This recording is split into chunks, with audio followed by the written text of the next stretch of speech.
Hello everyone, welcome back to our video series. और इस video series में हम लोग डिस्कस करते हैं 500 most important topics for UPSC CSC prelims 2025। और आज फिर से इस वीडियो में आपके लिए लेके आया हूं 5 नए टॉपिक ज्योग्राफी वाले सेक्शन से। हमारी बहुत सारी वीडियोस चैनल पे आ चुकी हैं, वो आप जाके जरूर देखें, क्योंकि ये जो 500 टॉपिक हम लोग डिस्कस करने वाले हैं वो काफी ज्यादा वेल रिसर्च्ड हैं और 2025 के प्रीलिम्स में आपके लिए बहुत ही ज्यादा क्रूशियल प्रूव हो सकते हैं। चलिए आज कौन कौन से टॉपिक डिस्कस करने वाले हैं ब्रीफली आपको बता देता हूं। कोंडा विंदुरु बैम्बू के बारे में बात करेंगे। द हिंदू में और इंडियन एक्सप्रेस में यहां से रिसेंटली एक आर्टिकल आया था तो हमारे लिए इंपॉर्टेंट हो जाता है। आइंस्टाइन रिंग के बारे में बात करेंगे। ये टॉपिक आप ज्योग्राफी वाले सेक्शन से भी पढ़ सकते हो, साइंस एंड टेक वाले सेक्शन से भी पढ़ सकते हो, दोनों जगह पे फिट हो जाता है।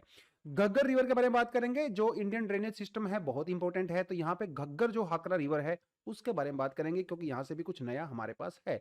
बाल्टिक सी के बारे में बात करेंगे, जो प्लेसेस इन न्यूज की हम लोग बात करते हैं, जो कि वर्ल्ड मैप से या मैप बेस्ड क्वेश्चंस आते हैं ज्योग्राफी वाले पेपर में, वहां से पढ़ने वाले हैं। उसके अलावा एक बड़ा ही इंटरेस्टिंग सा टॉपिक है रमन राजमन्नन। ये क्यों न्यूज में है ये भी बात करेंगे, क्योंकि this is a very unique tribe जो कि केरला से बिलोंग करती है, उसके बारे में बात करेंगे। तो पहले टॉपिक बढ़ते हैं, क्योंकि प्रीलिम्स ओरिएंटेड टॉपिक है तो बहुत ज्यादा इन डेप्थ डिटेल में जाने की रिक्वायरमेंट नहीं है। अगर आपको थोड़े बहुत 4-5 पॉइंट भी पता है इन टॉपिक्स के बारे में, आप अपने एग्जाम में करेक्ट आंसर तक आराम से पहुंच सकते हो। तो आर्टिकल क्या कहता है, देखिए आर्टिकल कहता है guardians of the green gold in Godavari valley. Green gold ये भी आपसे एग्जाम में पूछ सकता है, बोलेगा which this green gold was term was recently news, it belongs to which of the following. ऐसे आपको 4 ऑप्शन दे सकता है। तो आप यहाँ पे देख सकते हो, ये जो माता जी हैं ये क्या है, ये बैम्बू है बेसिकली, ठीक है, और इसी को ग्रीन गोल्ड कहा जा रहा है। और ये जो ट्राइब है, इस ट्राइब में ये जो बैम्बू है वो बहुत ही ज्यादा फेमस है और इसे कहा जाता है कोंडा वेदुरु बैम्बू। क्योंकि यहाँ पे जो ट्राइब है, कोंडा रेड्डी ट्राइब इसको बोलते हैं, इस ट्राइब में ये जो बैम्बू है इसकी बहुत ही ज्यादा इंपॉर्टेंस है, बहुत ज्यादा इंपॉर्टेंस है। बेसिकली ये जो बैम्बू है आप इस ट्राइब के खाने में आपको देखने को मिलेगा। ये जो लोग खा रहे हैं उसके अंदर इस बैम्बू का यूज करते हैं, और भी बहुत सारी कल्चरल चीजों में इस बैम्बू का यूज होता है। देखिए वैसे न्यूज में क्यों था बताऊं आपको मैं, जब कोविड-19 चल रहा था उस समय बहुत सारी बातें हो रही थी कि हमें सुपर फूड खाना चाहिए, न्यूट्रिशियस फूड खाना चाहिए, हमारी बॉडी की इम्यूनिटी को स्ट्रॉन्ग करना चाहिए। और आपको ये भी पता होगा उस समय काढ़ा चल रहा था एक, जिसमें चाय में दुनिया भर के मसाले डाल के हम लोग काढ़ा बनाया करते थे। तो ये कहा जा रहा था कि काढ़ा पीने से इम्यूनिटी स्ट्रॉन्ग होती है। उसी टाइम पे ये सुपर फूड जो कि बहुत न्यूट्रिशियस होता है इसको डिस्कवर किया गया था लोगों के द्वारा। हालांकि वहां पे जो ये कोंडा रेड्डी ट्राइब है इसको बहुत लंबे समय से यूज कर रही है हिस्टोरिकली, लेकिन जब लोगों को पता चला कि यार ये जो ये बैम्बू है बेसिकली बहुत न्यूट्रिशियस है, इससे आपकी इम्यूनिटी स्ट्रांग होती है, तो इसकी डिमांड अचानक से बहुत ज्यादा बढ़ गई थी। लेकिन ये जो बैम्बू है ये ट्राइब उसको हमेशा से ही यूज कर रही है। कोंडा रेड्डी ट्राइब जो है उस पर्सपेक्टिव से आपने इसको याद रखना है, और इसलिए कभी कभी इसको ग्रीन गोल्ड भी कहा जाता है। तो ये बैम्बू मिलता कहां पे है, हमारा जो ईस्टर्न घाट है वहां का नेटिव है। नेटिव मतलब ये ओरिजिनली वहीं पे पाया जाता है। तो आंध्र प्रदेश, तेलंगाना, ओडिशा और छत्तीसगढ़ में आपको देखने को मिलेगा। कोंडा ट्राइब का ये स्टेपल फूड है, मतलब आप देखिए ब्रेकफास्ट में, लंच में, डिनर में इस बैम्बू का कुछ ना कुछ यूज डेफिनेटली वहां पे होता है, आपको याद रखना है। और ये जो कोंडा रेड्डी ट्राइब है आंध्र प्रदेश के अंदर, इसको पर्टिकुलरली वल्नरेबल ट्राइबल ग्रुप यानी कि पीवीटीजी डिक्लेयर किया गया है। दोस्तों पीवीटीजी वो ट्राइब होती हैं जो कि दूसरी ट्राइब्स के कंपैरिजन में ज्यादा बैकवर्ड होती हैं, एजुकेशनली भी और सोशली भी और इकोनॉमिकली भी, ठीक है। जो मेन स्ट्रीम होती है, मेन स्ट्रीम का पार्ट बहुत ज्यादा नहीं होते हैं। तो इसको पीवीटीजी डिक्लेयर किया गया है आंध्र प्रदेश के अंदर। उसके अलावा ये जो कोंडा रेड्डी ट्राइब होती है वो कम्युनिटी बेस्ड होती है, और इसकी एक पंचायत होती है जिसे कुला पंचायत कहा जाता है।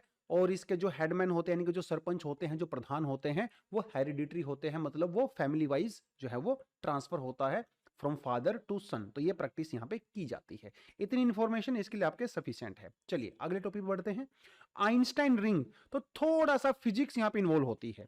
अगर आपको फिजिक्स में बहुत ज्यादा इंटरेस्ट नहीं भी है तभी थोड़ा सा टॉपिक को याद कर लीजिए, क्योंकि भाई यूपीएससी में ये कहने से काम नहीं चलता है मुझे तो इंटरेस्ट नहीं है ना। अगर आप इस एग्जाम की तैयारी कर रहे हो तो आपको वो सारे टॉपिक पढ़ने पड़ेंगे जिसमें आपका इंटरेस्ट है वो भी, और जिसमें इंटरेस्ट नहीं है वो भी, क्योंकि यहाँ पे पर्सनल चॉइस मैटर नहीं करती है।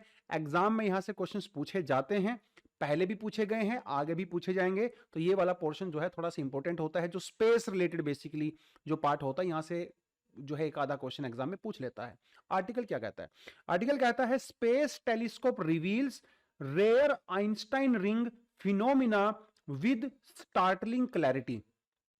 क्लैरिटी का मतलब यह है कि बहुत क्लियर पिक्चर हमें जो है इसकी देखने को मिली है। स्पेस टेलीस्कोप, अच्छा इसको आप ना खाली नेकेड आई से नहीं देख सकते, आपके पास बहुत ही पावरफुल टेलीस्कोप होना चाहिए तभी ये दिखता है। तो यहाँ पे पिक्चर में आपको दिख रहा होगा, इसको आइंस्टाइन रिंग कहते हैं।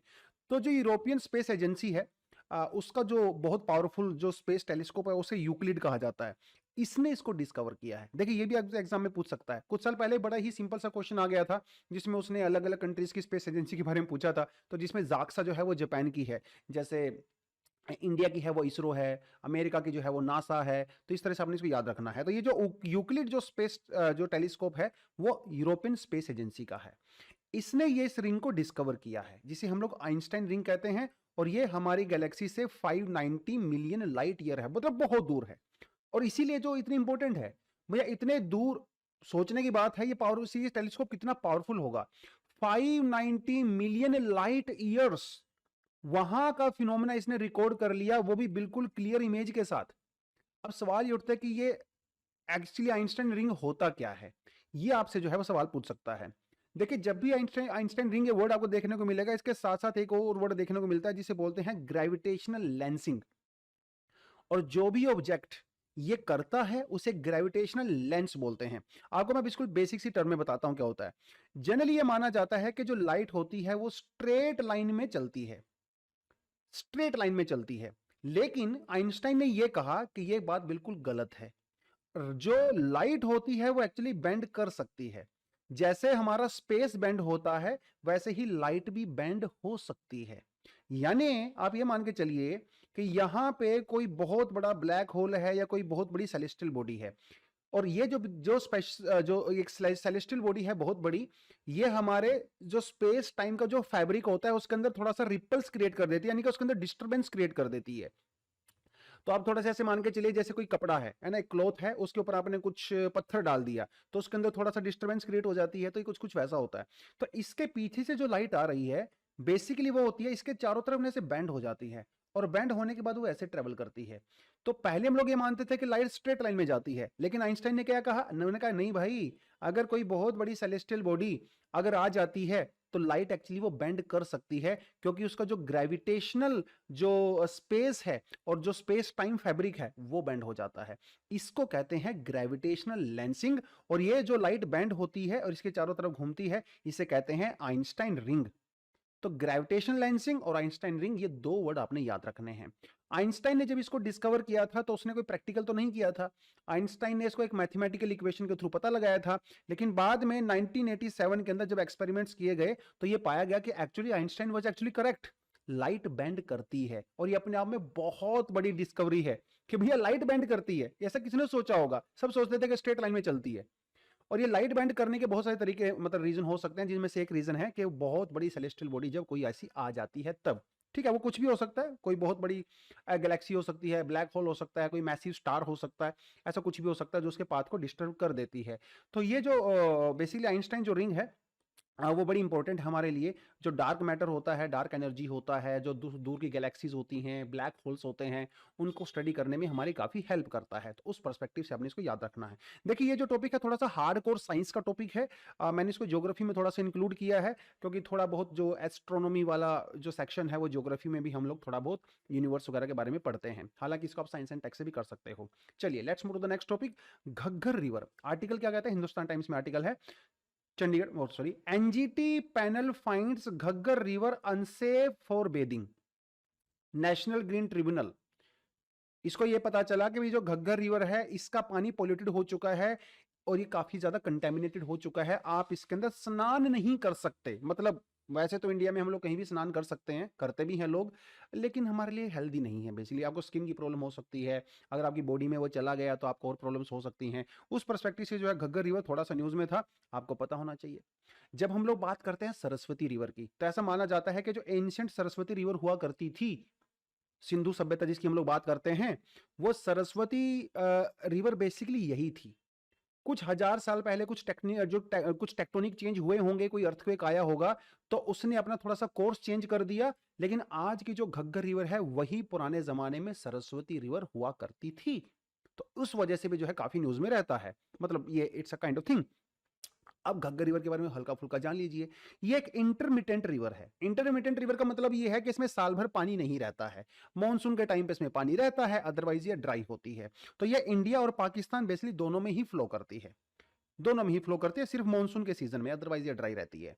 कहाँ से ओरिजिनेट होती है? जो शिवालिक हिल्स हैं बेसिकली, जो हिमाचल प्रदेश में हरियाणा के बॉर्डर वगैरह पे, वहाँ कालका जी के आसपास, वहाँ से ओरिजिनेट होती है। हरियाणा से ट्रैवल होते हुए फिर राजस्थान में जाती है और थार के डेजर्ट में जाके वो जो है वो खत्म हो जाती है, जो कि थोड़ा सा पाकिस्तान का पार्ट भी जो है यहाँ पे हो जाता है। ठीक है, तो इसलिए से इंडिया और पाकिस्तान दोनों की रिवर आप कह सकते हो। ठीक है, पाकिस्तान में इसको बेसिकली हकरा कहा जाता है, इंडिया में इसको घग्गर कहा जाता है। तो घग्गर हकरा रिवर पुरानी जो सरस्वती रिवर है बेसिकली उसका ये पार्ट है। हालांकि ये अपने आप में बहुत बड़ी रिवर नहीं है, लेकिन इसकी कुछ छोटी छोटी ट्रिब्यूटरीज भी मानसून के टाइम पे आपको देखने को मिलती हैं, जैसे मारकंडा हो गया, सुरसुती हो गया, तंगरी हो गया। ये थोड़ा आपको याद करना है तो कर सकते हो, otherwise not very important, but Ghaggar river जो है थोड़ा सा आप इसको याद रखें। चलिए let's move to the next topic, जो कि मैप बेस्ड टॉपिक है। तो आर्टिकल क्या कहता है?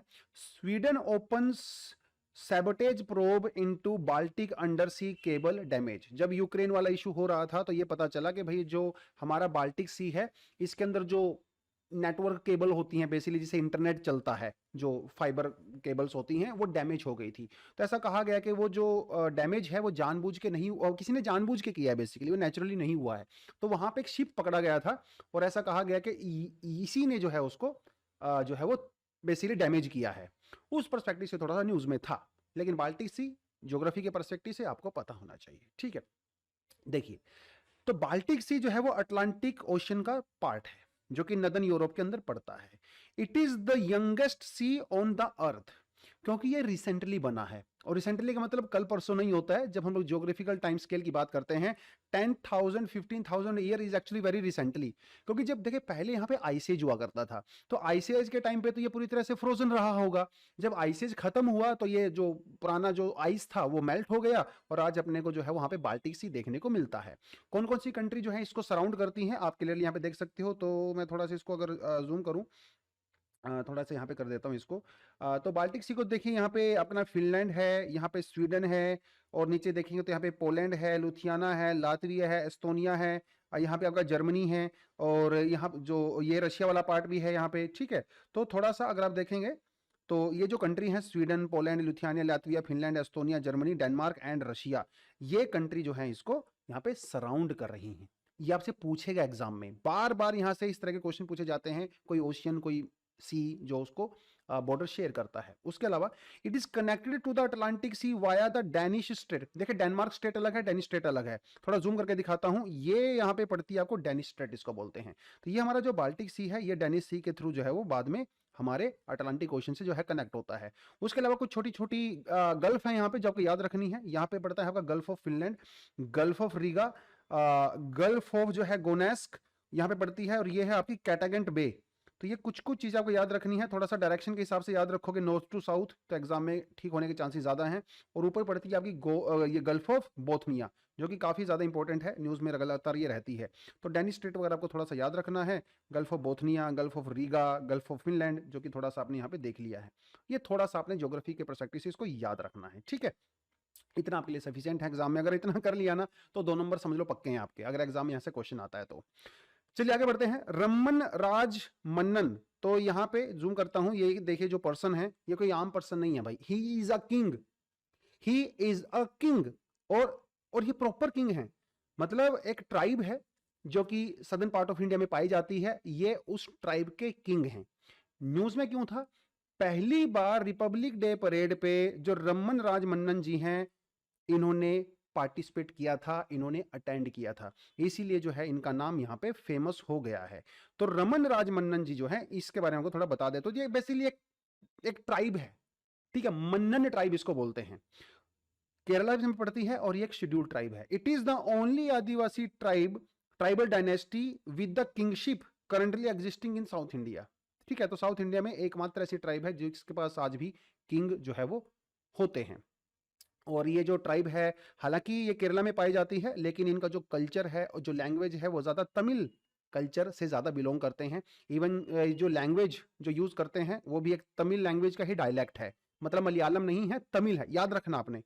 ट्राइब केरला से बिलोंग करती है, लेकिन culturally they are more closer to Tamil, क्योंकि ऐसा कहा जाता है कुछ साल पहले एक्चुअली ये लोग तमिलनाडु से ही यहाँ पे आए थे और 97% ये जो ट्राइब है इडुक्की डिस्ट्रिक्ट के अंदर जो है वो रहते हैं। जो पेरियार टाइगर रिजर्व है उसके आसपास ये लोग रहते हैं। कुछ साल पहले जब पेरियार टाइगर रिजर्व वगैरह के को प्रोटेक्शन करने की बात चल रही थी तो इनके कुछ गांव जो है वहां से डिस्प्लेस हो गए थे। पहले ये उस वहीं पे रहते थे, बेसिकली कोर एरिया में रहते थे, फिर थोड़ा सा इनको बाहर की तरफ जो है वो डिस्प्लेस कर दिया गया था। उस परस्पेक्टिव से आपको इसको याद रखना है। ये जो है मैट्रिलिनियल सिस्टम ऑफ डिसेंट को जो है फॉलो करते हैं और इसके जो रूलर हैं राजमन्नन जी, यहाँ पे आप नाम देख सकते हो इनका, हरमराज मन्नन जी। तो ये फिलहाल भैया ये हैं। तो जो कम्युनिटी के हेडमैन होते हैं बेसिकली वो चूज करते हैं उस फैमिली। और देखिए कोई एक फैमिली नहीं है, बेसिकली ये बताता चलूँ आपको, देयर आर मल्टीपल फैमिलीज और उन कुछ फैमिलीज में से ही चूज किया जाता है कि अगला किंग कौन होगा। ठीक है, तो उस पर्सपेक्टिव से आपको याद रखना है। और ये जो मन्नन ट्राइब है ये कई छोटे छोटे फेस्टिवल भी सेलिब्रेट करती है, जैसे कवूत, मीनूत एंड द मुथियम्मन। ये थोड़ा सा आपको याद रखना एग्जाम के लिए। तो ट्राइब्स जो हैं वो हमेशा ही से ही यूपीएससी के one of the favourite topic रहे हैं और बहुत बार क्वेश्चन आपको जो है इस सेक्शन से पूछे जाते हैं। तो दोस्तों ये थे आज के 5 ट्राइब। मिलते हैं अगली वीडियो में। थैंक यू, जय हिंद।